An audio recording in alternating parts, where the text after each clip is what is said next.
Ayo, kaya kowe nek neng Sulawesi kae lho. Apa? Ame nganggo kathok-anthok terus Wah, semi. Teloi kowe. asem ya. Ya Misuh kok ora mantep.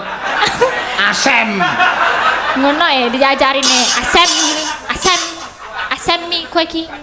Telo pancen. Heeh. Yo.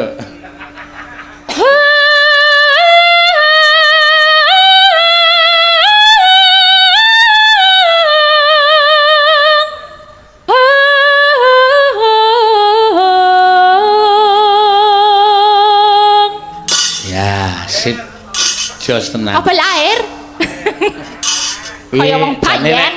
Dokter-dokter kandungan ki tanggap Sasmita iki jane rasa perlu akon ngeden. Nek sing arep lairke sinden yo Pangkur Semarangan, Mbak. Nggih. Bro. Oh, dadi kuwi teknike ya, Pak ya. Ha iya. Oh, jos esoke tak nggone. Arep nglairke malah tembange Sri Uning, mongko nadane rendah kabeh mendelep meneh. Ha iya.